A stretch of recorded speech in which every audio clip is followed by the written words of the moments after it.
Good evening, everyone, and welcome back to Groomer Habit with myself, Ashley, and your host, also known as the Grooming Extraordinaire.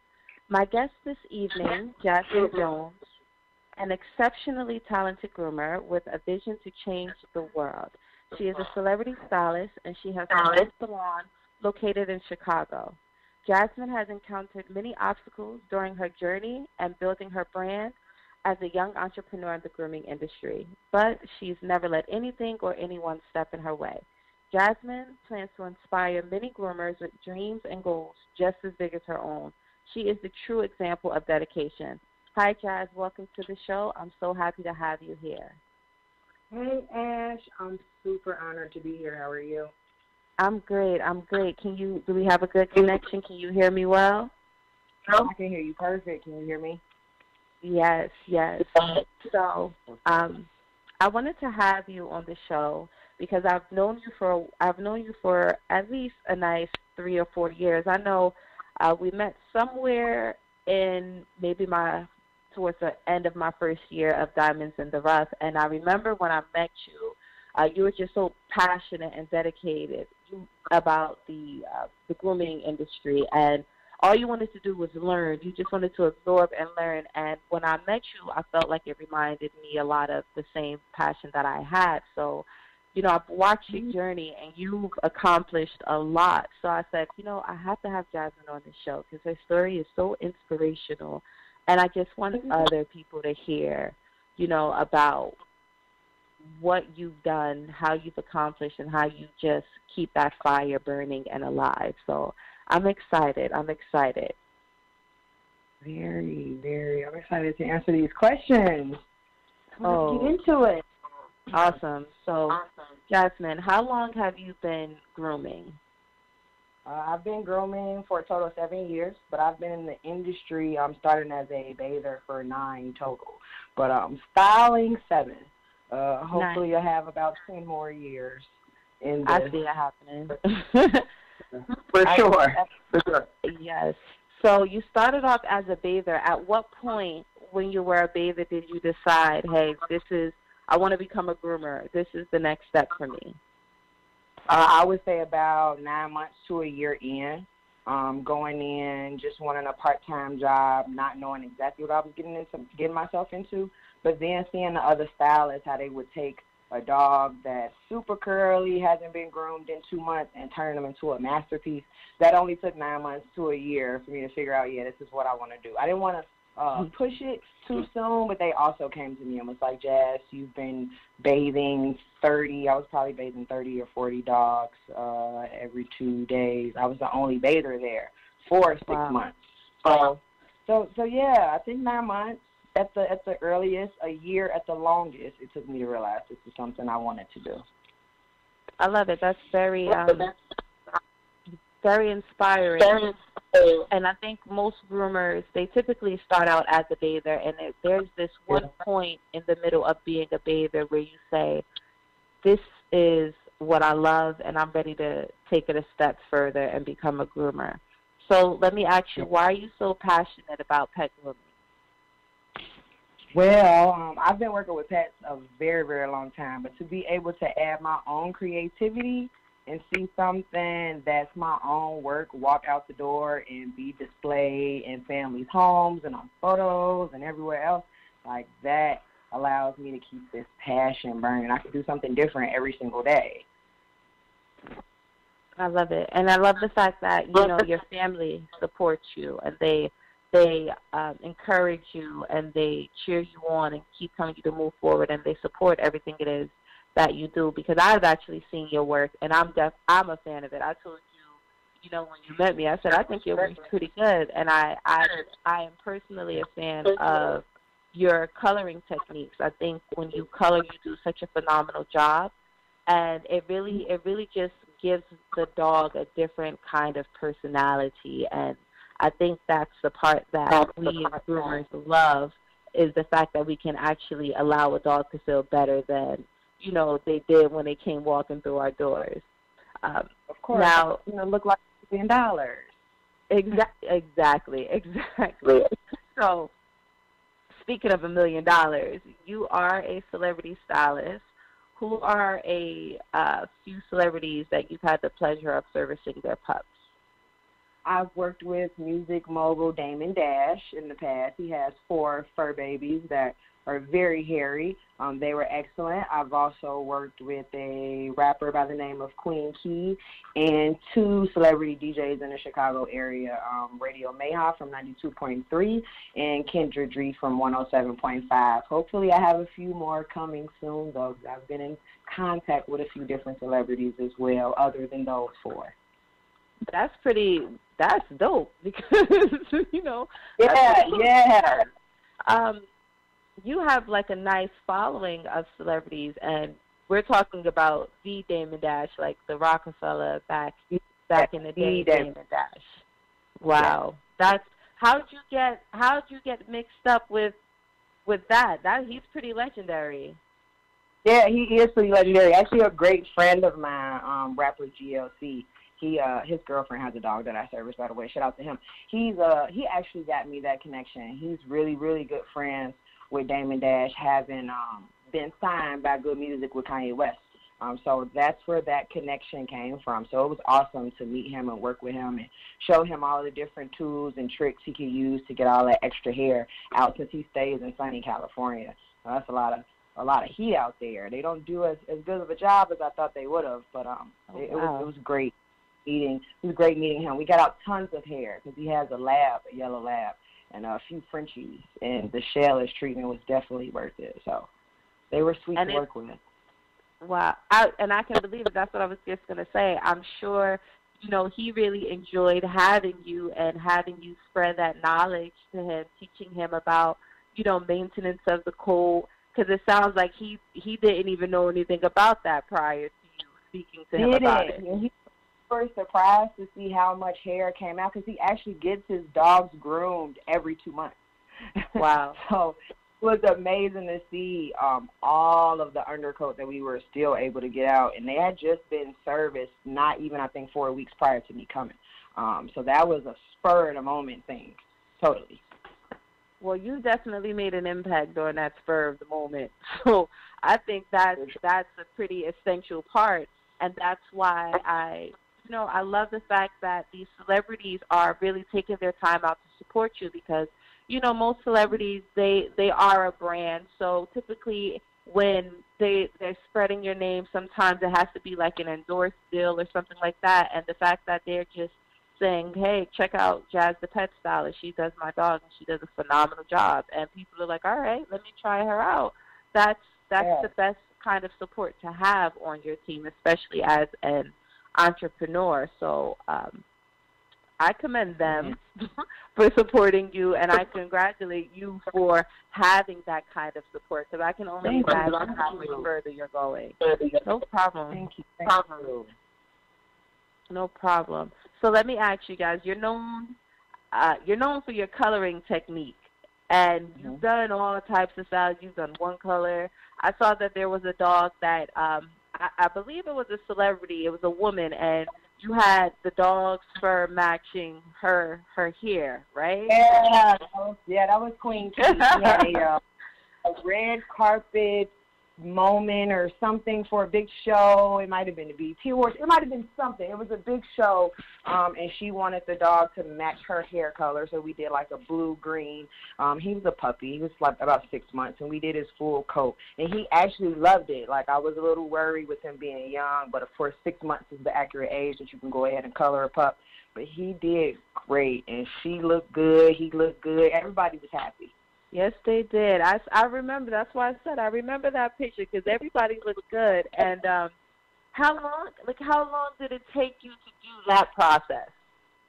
That process took me from applying the very first stroke of color to rinsing and blow drying him.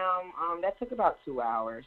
So maybe 30 to 45 minutes to apply, and then I let it sit because I wanted to, of course, be bright and pop. And then we did the rinsing with cool water. So I'd say a 2-hour process for him. But he was perfectly fine. He slept while the color processed, so he was good.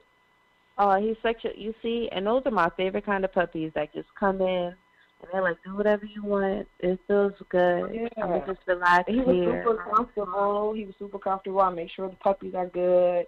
tells the owner, go sit down somewhere, go have a cup of coffee somewhere. Let me get in here and get this puppy comfortable. And it was amazing. Exactly. And it also says a lot about your personality. It's the energy that the dogs are receiving off of you, which is ultimately keeping them calm and letting them know that they're in a safe environment and that they're in good hands. So you would agree that that's another factor. For sure. Totally agree. Energy is a big part in what I talk to my clients about, and it's one of the things that I sell myself on. Because I'm really big into crystal healing and all that great stuff. And that resonates with the dogs as well, in my opinion, and from what I've seen. When you're calm, they're calm. If you're irritated, they're irritated. So for sure, your energy is everything when working with these pups. Cats as well. Oh, yeah, cats are for sure. Yeah. I was speaking with my Korean instructor, and she was saying over there as well, it's pretty tough. She said her word was it's scary to do a cat. But yeah, energy is very important with cats. I have to agree with you. Yeah, they're very tricky. They're very different than dogs. Dogs typically can give you a sign, or you know when they're not happy about something. Cats, I mean, they could tell you, but they're so fast. You might not have time to react, but they seem to get along with me well and let me do what I need to do. So I have no complaints there. Exactly. I agree with you so much. So, yeah. Let me ask you, Jazz, where do you see yourself in the next 5 years? 5 years. I like to have a storefront. Right now I'm working in a small studio space, but I like to have a storefront because I actually like to teach the next new wave of black and brown groomers that are going to come into the industry. So that's definitely where I see myself in 5 years, grooming at a higher standard, because I'll be able to service more people and helping train the new pet stylists that are coming in. Exactly. And it sounds like you're very passionate about spreading knowledge and helping to develop different groomers and bathers as well. Yes? Yes. I'm all about that. All about bringing in a new breed. I'm 26 now. A lot of the groomers are older than me, and I have a few that are younger. So bringing kids in at 17 or 18 years old is something I definitely want to do, so that they can get out here and learn this trade that a lot of people don't know much about. Agreed. And at such a young age, grooming doesn't require a 4-year college degree, and it's a very, very promising lifestyle that you can get becoming a groomer. And not only that, it's just such a positive field to be in. If you're really making a difference, I always say if I had to choose with being an animal, in an animal field, I always said I wanted to be a groomer, because I felt that that's the happy part, except, not a groomer at the vet office. Very much so the happy part. Yeah, but the happy part is the creative part. Yes. Go I agree. It's the foo-foo part. Yeah, I love it. I mean, shout out to the veterinarians. They have a job that I don't think that I could do. So grooming is definitely the way to go for me, and it's something I would recommend for a lot of people who have a artistic side to themselves that are passionate about pets. Yeah, and it's a lot of people, especially young, that are really creative, because the younger we are, sometimes we're just so outside of the box with our creativity. There aren't any limits. And, just getting individuals at such a young age, like I said, it's going to be very beneficial. And I love working with dogs. I don't personally see me doing anything other than working with dogs and cats. Sometimes my cats, some cats tolerate me, some don't. And it's like, okay, I'll take the ones that tolerate me. The ones that don't, I'll let them go back home. Let that it's the same over here. There's only so much I can do. For the safety of myself and the cat. We're not going to push the cat past this limit. So we know what that limit is. Once the claws and the angry meow comes out, I give him a break. Yeah. So and that little hair starts standing up on his back. Oh yeah. Oh yeah. Yeah. Yeah. So now, all right, we already started speaking about teaching students, and we know that you teach students and you develop grooming talent. At what point did you get inspired to transition over to teaching? Because, like you stated earlier, you started off as a dog bather, and then you found that the 9th month you were ready to go ahead and go into grooming. So at what point did you say, all right, I'm ready to start teaching and developing other individuals? I would say that happened about 2 years ago.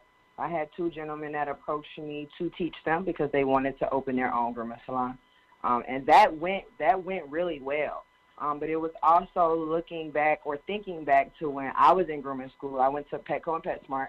I went through 3 grooming schools, and I couldn't lock in on what they were saying. The experiences that I was having there didn't seem to be the same as the experiences I was getting in the actual grooming salon. So I just wanted to be able to create a program or start to create a program that has a more realistic feel, that can also help build groomers' confidence as well when they start off. Because when you start off, you're nervous. You're dealing with shears and clippers and things that could hurt a dog. But it can also make a dog beautiful. So it's just helping them with that. And, again, showing them a different trade that a lot of people don't see. So I would say that started about 2 years ago when I came with these first 2 students. And they're doing great. They actually do own a salon now in Chicago. So they're doing amazing. So they were my inspiration, actually, I would say.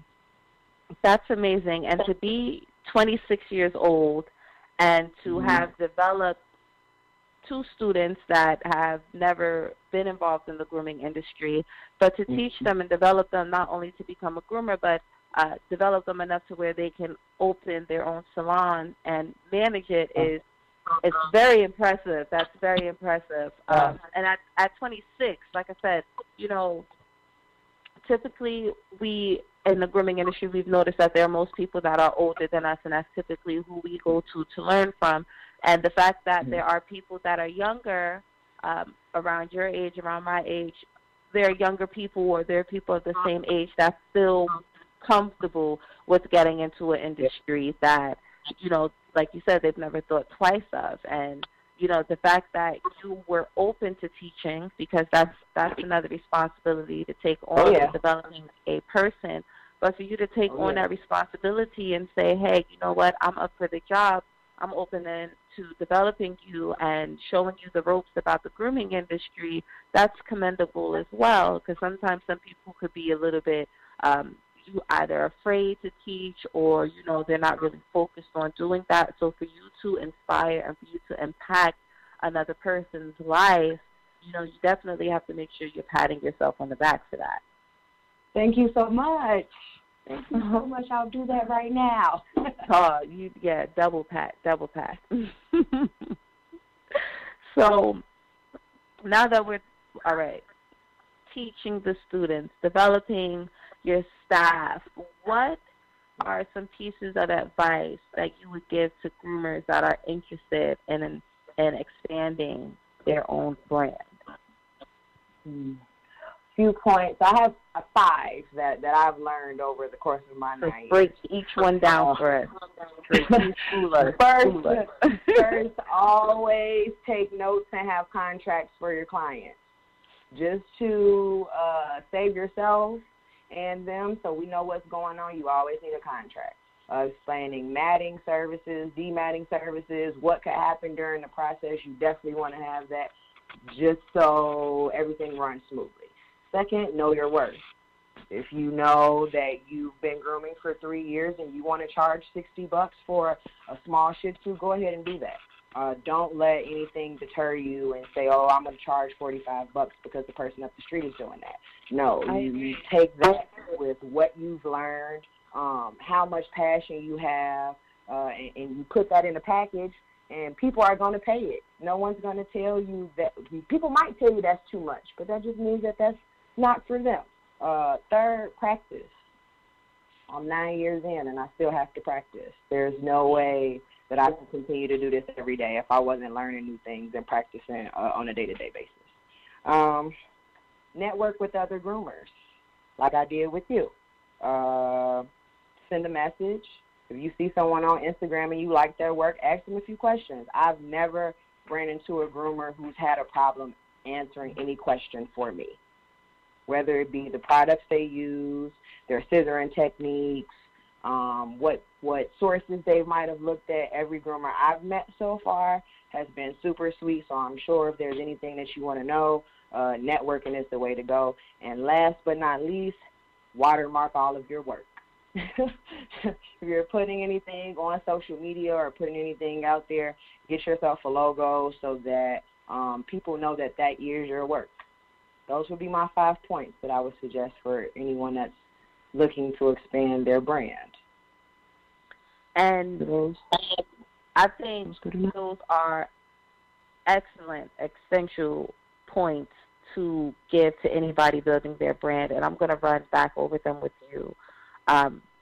Just to give some confirmation to our listeners so they understand. So basically step 1 is take notes for legal purposes, which is the contracts. Whenever you're building a brand, you have to protect your investment. You have to have contracts. You have to make sure you let people know the precautions or know what the possible outcomes may be. For example, if a dog is matted, that's an example of what you would refer to as using a contract, correct? Mm-hmm. Yep. Okay. Yes. So, yeah, that's, and I know a lot of corporate salons do that. So when you're building your brand, it's very important to cover yourself and make sure, you know, you're good on all grounds, black and white, no matter what. And that it doesn't matter if it's friends, family, clients. You build your brand, make sure you take care of it. And now you also said knowing your worth. Now, I feel like that's such a crucial part, because in order to know your worth, you have to learn and you have to go through things. You have to study and develop in yourself, which brought you to saying practice, because you have to bring out your greatest potential, because that's what will make people pay. Mhm. Yes, ma'am. So that is something that I personally struggled with, and that's something, a question that I get from a lot of fellow groomers that like to reach out to me and ask, how do you do a price increase? And one of my things is, that's another thing that plays with your worth is, if you have a salon, if you have a brand, you have to pay your bills. So you have to charge for your overhead, and you have to charge, for your cost of living. And that's one way I tell people to learn your worth and learn your value. Look at where you are in life, and then practice. Give out the best quality work. Make people just sit at home and look at their dog and say, "You look really nice." You look adorable today. And quality over quantity. Like, you can groom 50 dogs in a week, but if only 25 of them look up to par, you haven't done what you set out to do. So as long as the quality's there, you can charge whatever you feel. That's what I do. That's what I do, and I've done the price increases as well, so I totally understand. Yeah, I do it too. I do it too. Yeah. So another point a piece of advice that you gave to our listeners was networking with other groomers, and that is my favorite part. I love meeting other groomers because I get to meet groomers all over the world. Some being in New Zealand. I've had groomers reach out to me from India, from the Philippines. So they usually reach out from all over, and social media is such a great platform that allows us to, be able to communicate with each other. I share things with them. They'll ask me questions. I'll ask them questions, and I know when I have somewhere to visit, at least I have a friend there in advance before I go. Of course. of course. I enjoyed you in LA, by the way. Oh, okay. So to our listeners, Jazz flew all the way out to LA, the little me. Little, she's so modest. She's so modest. So modest. It really was. It was really a heartfelt thing, and it meant, the world to me, because I knew how far she was flying to come to one of my seminars. And, she says, I'm jumping on the plane, I'll be there. And I'm like, oh, my God, you're really coming? And she came, and, that really made me know my worth, because it was like, wow, you really jumped on a plane and you flew over here. So that gave me such a amazing boost of self-esteem. So I thank you for that. That was awesome. But we had the time of our lives in LA. And yeah, it was beautiful. It was. It really was. And, one thing my mom, she and I go at it all the time, because she's like, you always want to just meet strangers. And I told her, I'm building a brand. This is what comes with the territory. I meet people. I get to learn about them and who they are. And it's great because it's a grooming industry. And there's groomers all over the world. And for the most part, I've had a lot to relate to with other groomers. We had things in common. We were able to share the same interests. We were able to have a few laughs together. So I love... Yeah, you build relationships. You build relationships with your industry, as you should. Exactly. That's where referrals also come from. Referrals can also come from other groomers. I've had other groomers refer people to me through networking. So for sure, that is the way to go. That's a great point. Word of mouth. That's really how I've gotten most of my clientele. There's a lot of groomers that would reach out to me and say, hey, I know somebody in the Jersey area, and they'll say, I'm going to send them your way. Or they'll know somebody in the New York area, and they'll say, I'll send them your way. And people have actually come. So that is a very good point, and that you can develop a bigger clientele base, expand more, just by word of mouth from other groomers that you network with. So I love that point. So everyone, make sure you network. And Watermark. So Watermark, for those that may not know what that is, Watermark is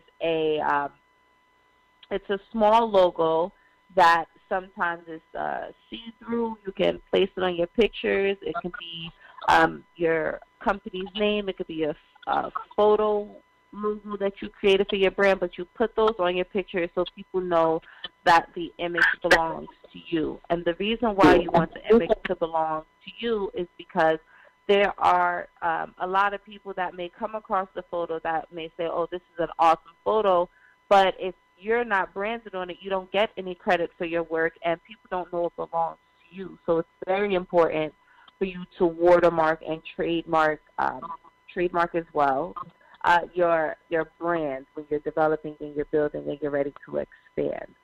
So, Jazz, those are some awesome points. Thank you. Thank you. That's just on my stuff over 9 years. Nothing too major. I love it. Thank you so much. I know our listeners definitely just got a load with that one. Now, you've been grooming 9 years, so I know we all have our moments.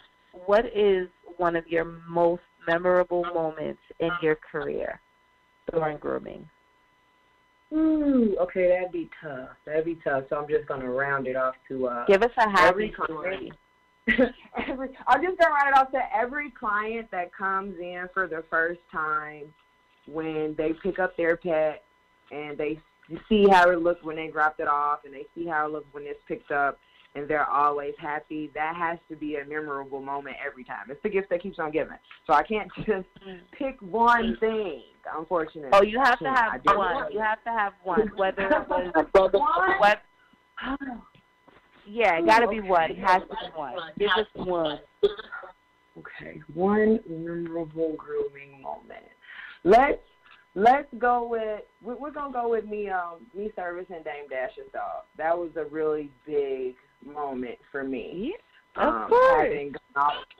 Having gone all the way from Chicago and ending up in Beverly Hills, little old me, Southside chick, that was a really big deal for me. To meet someone who I've looked up to as far as his ability to think and build a brand is crazy. So to service those animals that he loves so much, and then to be able to sit and talk to him in his home about my brand, that was a great moment for me. So we gonna put that at least in the top 5. Okay, all right. Okay. So I knew you had something. And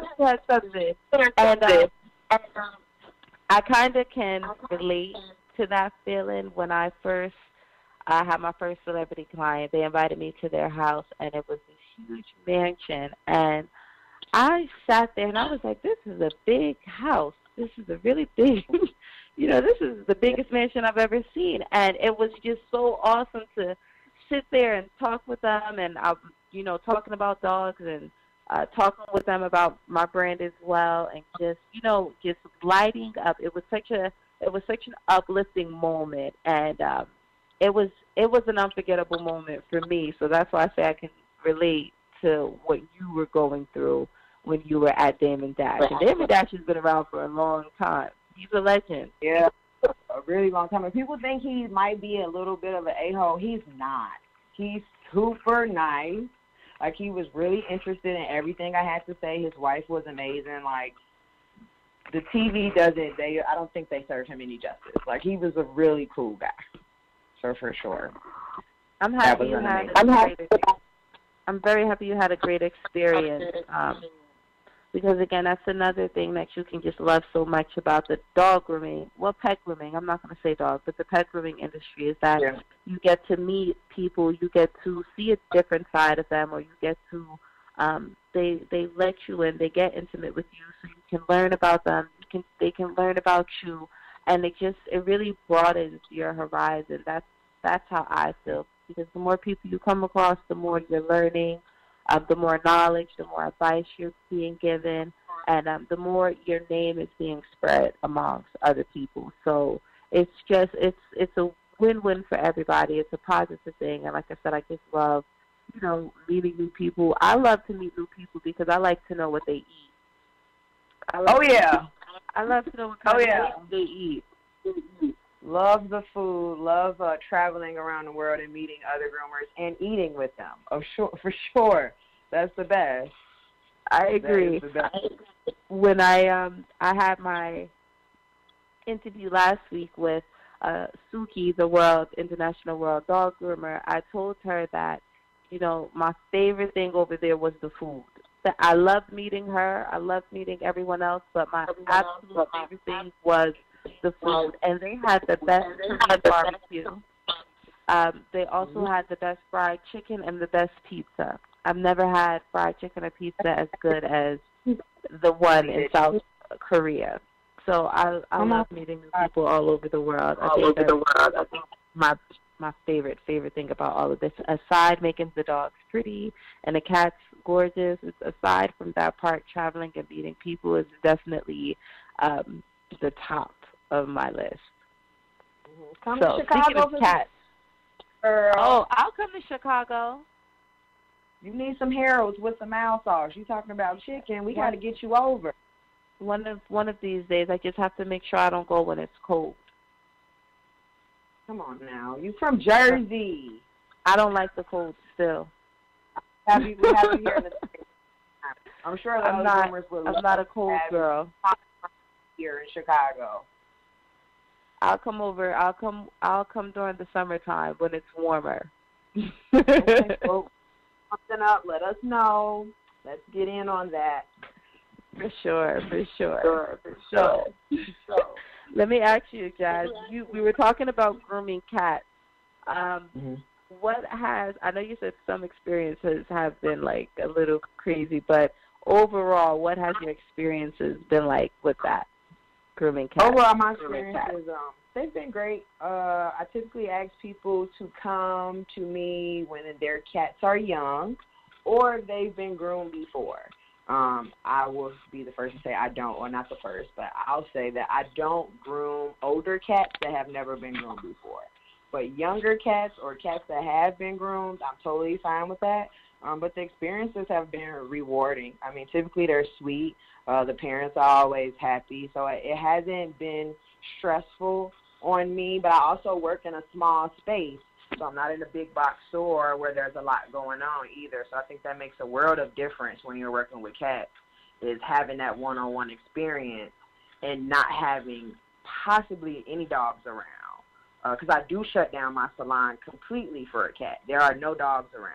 So the experience has been rewarding. I love it. I do a few. I have about 10 on the roster, and they're all great. You know, I have a few cats that I groom also, and you made a very good point. I shut down my salon as well, so shutting down a grooming salon is a very important factor when you're grooming cats because you want as minimal disruption as possible. You don't want a bunch of dogs barking. You don't want people coming in and slamming doors and startling your client because, like you said earlier, once a cat, you know, is showing those teeth or putting out those claws, then you know that they've had enough at this point. So that's why I agree with you. I think it's a phenomenal idea to just close your salon down. Either do them first thing in the morning or do them at the end of the day, and having a small space so that they're comfortable when they have that one-on-one interaction with you as their groomer, as their stylist. It just gives them a little sense of security and allows them to calm down. So, all right, so you said you have about 10 cats on your roster now. Which cat is your favorite? Which cut is your favorite?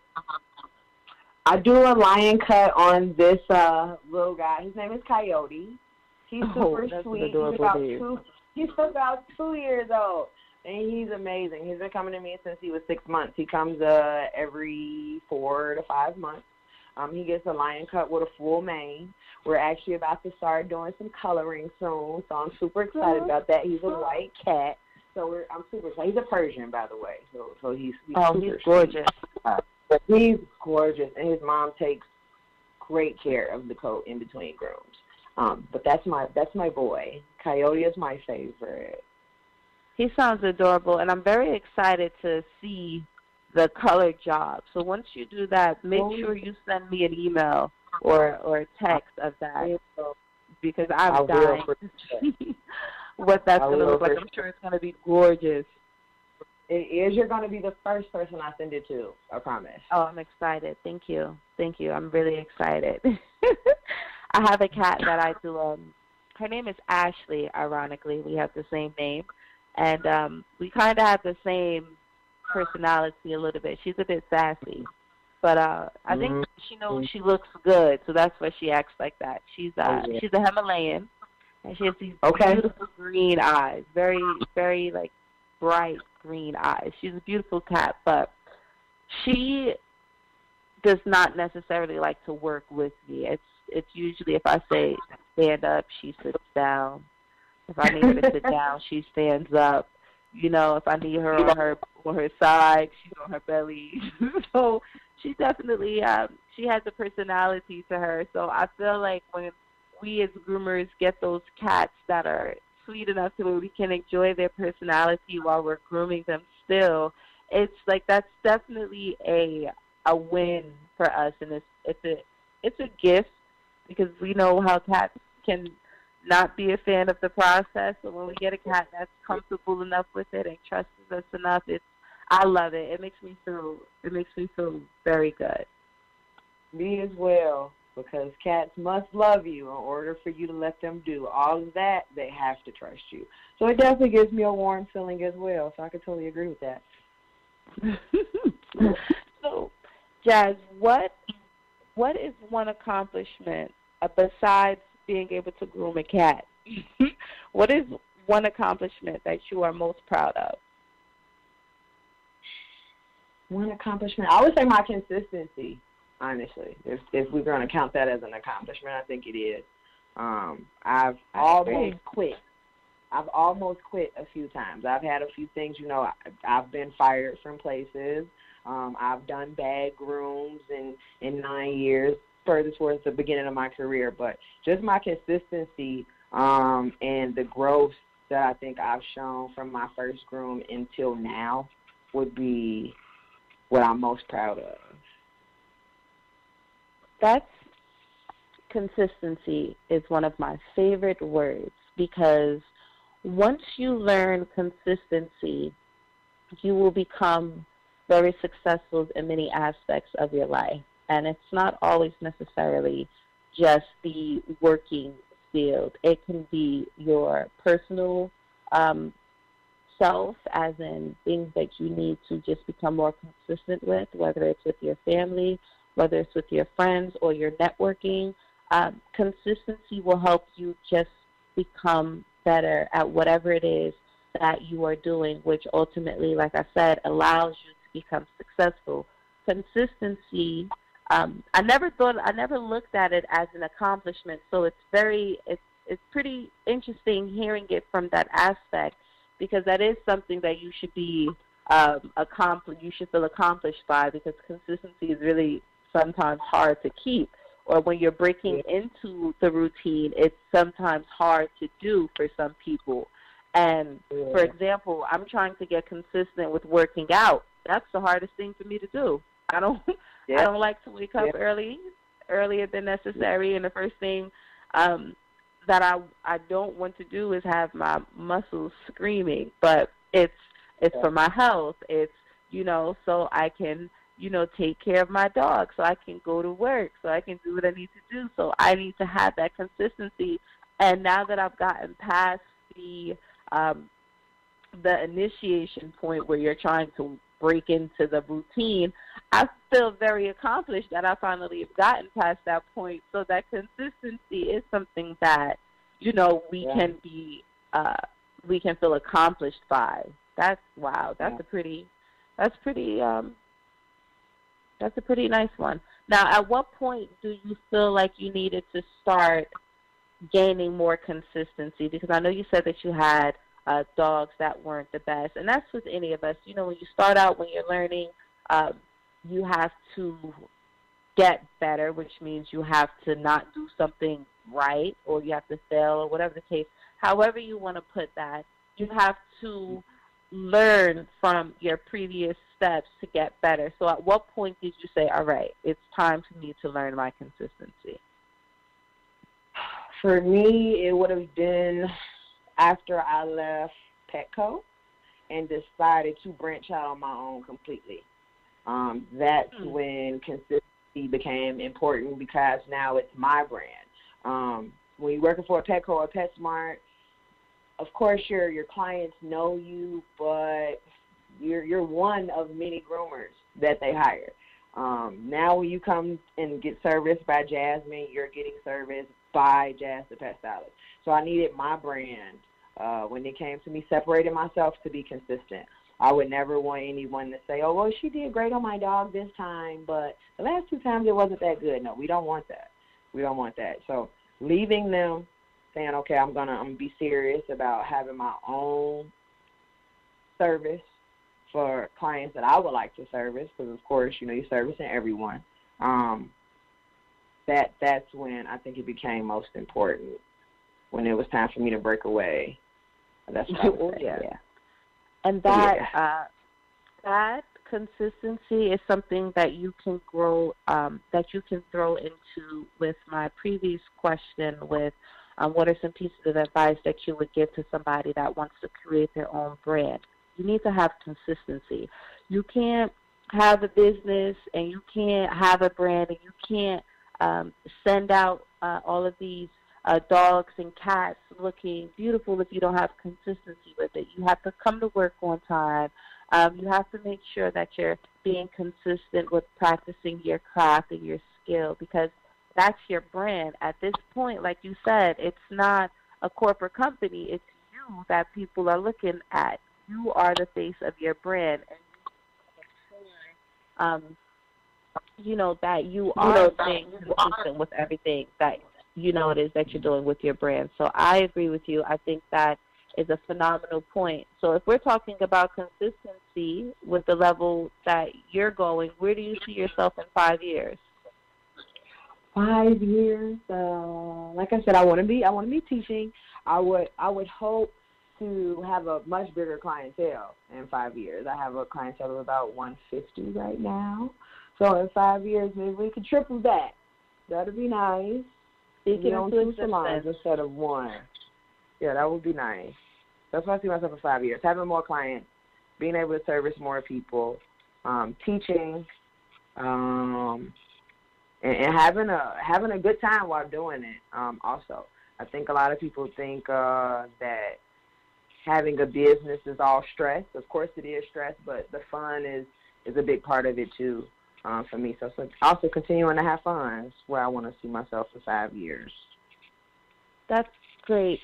When you continue to have fun, that means you take a moment to really look back and enjoy where you are at the moment. You just have to, that's one of the most key factors of life. You have to enjoy moments. You have to celebrate moments, because if you're not celebrating them, you're not really going to get anywhere, or you're not going to be able to appreciate the next level that you're at or how further you get, because you're not, you're not happy about it. And it's a different kind of bliss when you're actually happy about something.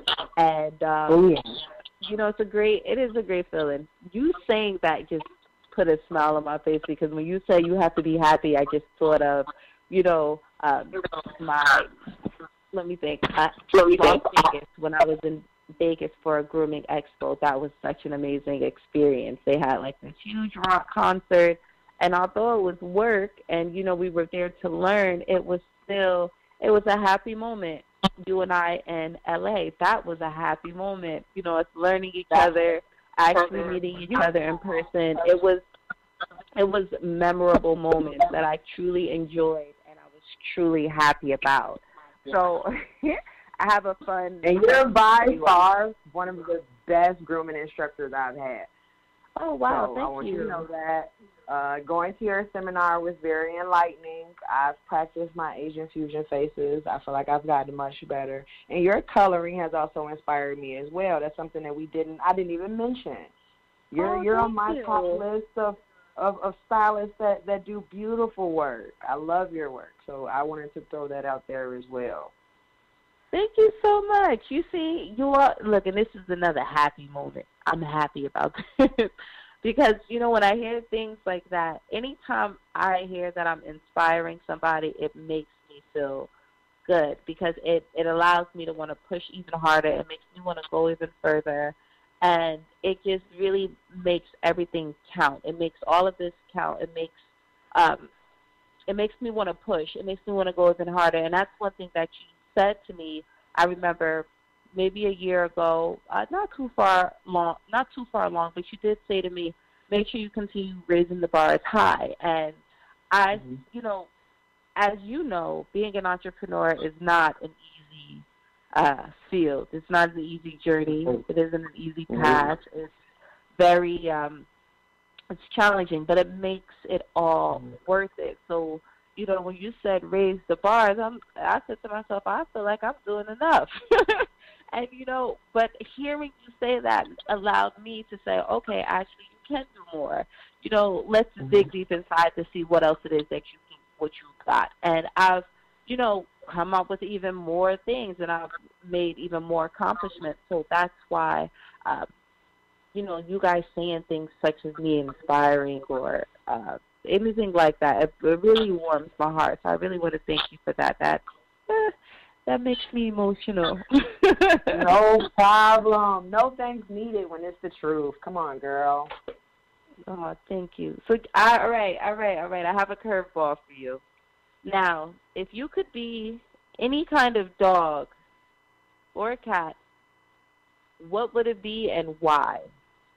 If I could be any dog or cat, what would it be and why? I'd be a Doberman Pinscher. Oh, I love Doberman. Explain.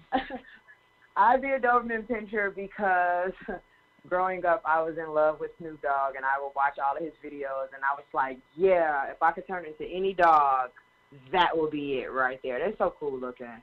They're beautiful dogs. They're aggressive when they want to be.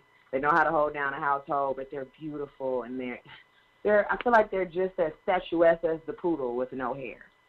So I like that. A little tomboy action. That's a good point because now that you say that, it does. Dobermans, they have that stance, that posture that a poodle has, and it's that confidence. They know they look good. Oh, yeah.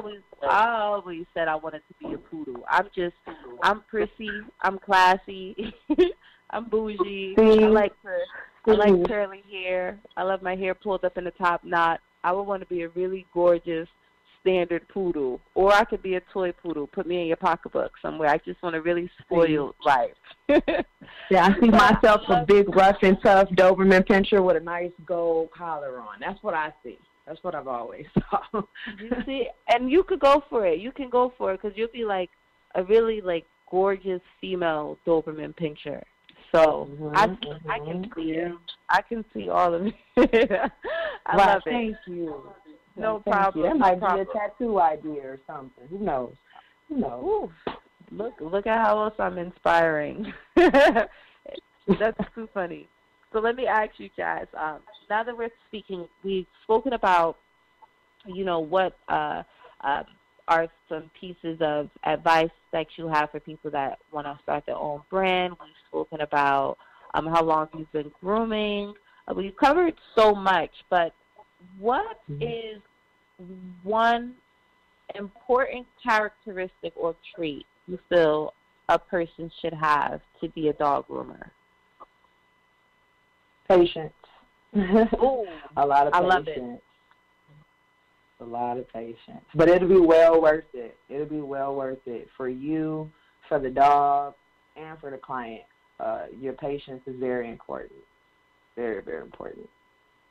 I agree. And, that's something that I always say as well. So, like I said, I feel like we as groomers, we often have a lot of things in common already. That's why it's so easy for us to network and get to know each other and get to expand even further. And patience is one of the biggest things that I feel you should have, not only for yourself, but for your pet parents.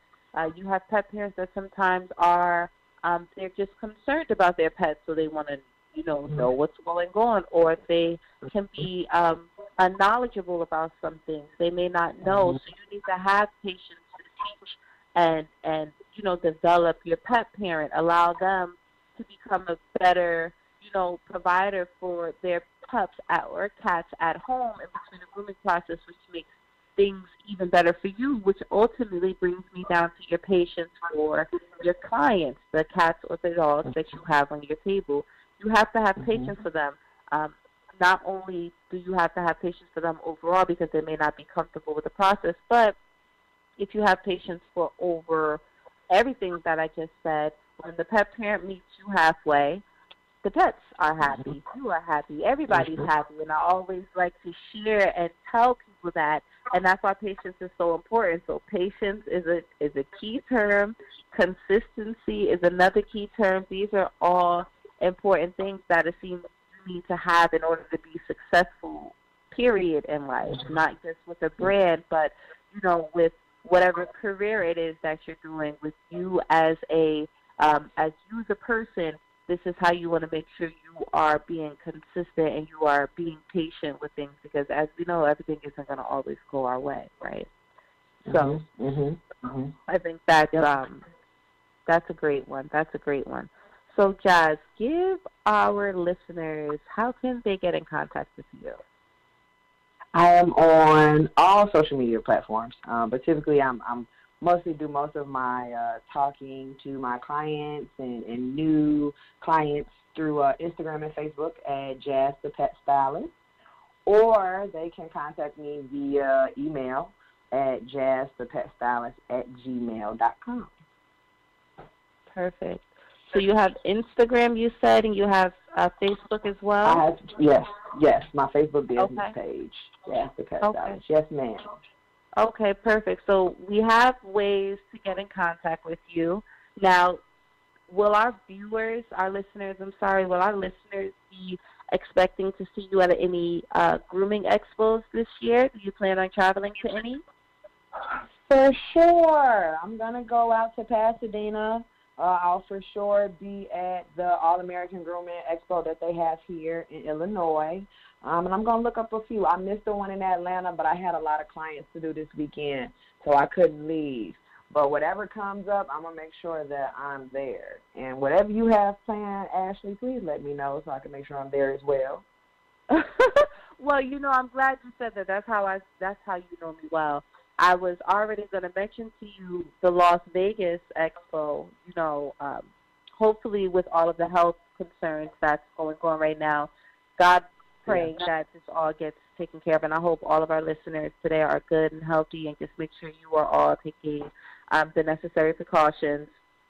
But in August, if everything, can get taken care of, they have a huge grooming expo in Las Vegas. So that is the Super Zoo, yes? Yes. Yes. So that, you know what? I still plan on coming there for that. Yeah, so, we could probably make it a trip together. I make sure every year I go to the zoo in Las Vegas. That is my favorite one to go to. And, so if you have time, I say make it to that one. You have my word. I'll be there. Oh, I'm so excited. Well, I'll be there. Guys, this was such an amazing interview. I am very, very grateful for you being here with me this evening and talking to our listeners. Oh, it was my absolute pleasure. It was my absolute pleasure. So, everyone, each and every Friday at 6 p.m., you will catch me here with a special VIP guest. And I thank you all. I hope you all have a wonderful night. Stay healthy. And, Jazz, again, thank you so much for being on the show with me today. No problem. Thank you for having me. Thank you. Have a great night, guys.